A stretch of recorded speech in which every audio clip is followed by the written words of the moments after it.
I mean, in keeping with the zeitgeist of the 1990s and the zeal that many blacks had for tough on crime legislation, and I mentioned that I didn't vote for Bill Clinton because I'm in the minority, right? I mean, most black people did vote for Bill Clinton. Yeah, I didn't vote for the Republican. I hadn't been lobotomized, but I couldn't. But my line about not voting for Bill Clinton or Al Gore, for that matter, was if I wanted to be a Republican, I would be a Republican.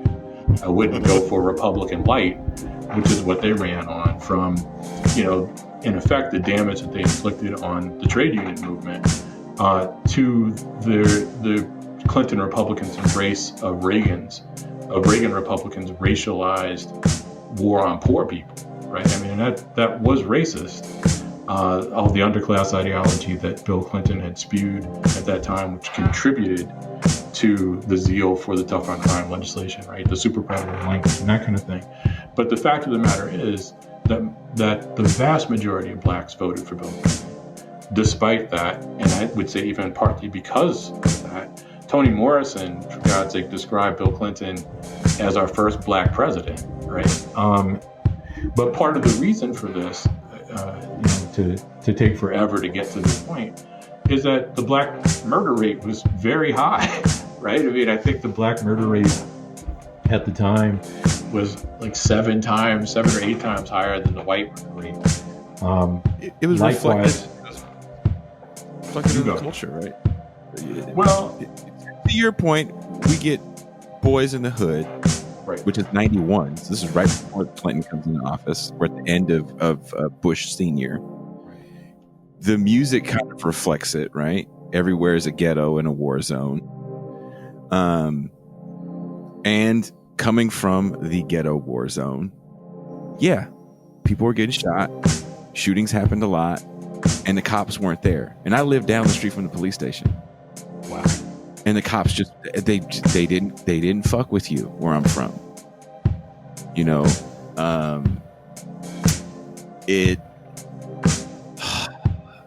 It's Bill Clinton did a I want to say it was during when he was campaigning for Hillary, and he was in a room full of black people, which I'm sure black people turning on Bill Clinton is probably still fucking with him to this day. He probably has nightmares about that shit, like with the saxophone on Arsenio. Like, that was a long time ago. I'll wear boxers. And I'll feel your pain. Right. Yeah. My grandma met Bill Clinton and loved the hell out of him, by the way. He was that white guy, right? He was that Southern gentleman. Anyway, these black people are just yelling at him. And at some point he loses his cool and he's like, you asked for this. You weren't saying this back then. Right.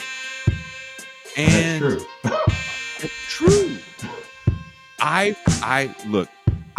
remember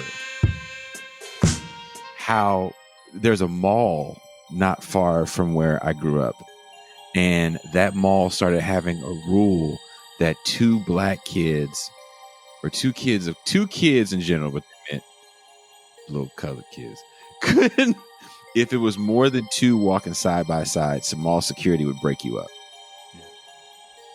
I don't know if your neighborhood was like that too, but that's how it was. People were getting shot at the movie theater. Right.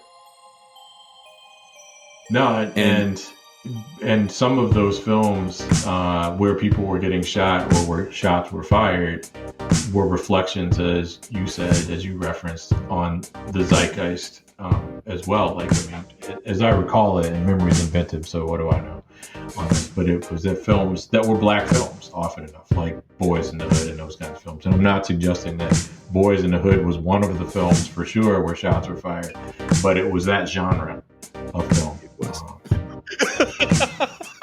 Them motherfuckers shot at Boyz, man. Yeah. To hear the rest of this show and more, go to This Is Revolution Podcast, Apple Podcasts, Spotify, Podbean, SoundCloud, and wherever else you get your podcasts. This is Revolution. Oh, and don't forget to hit that subscribe button.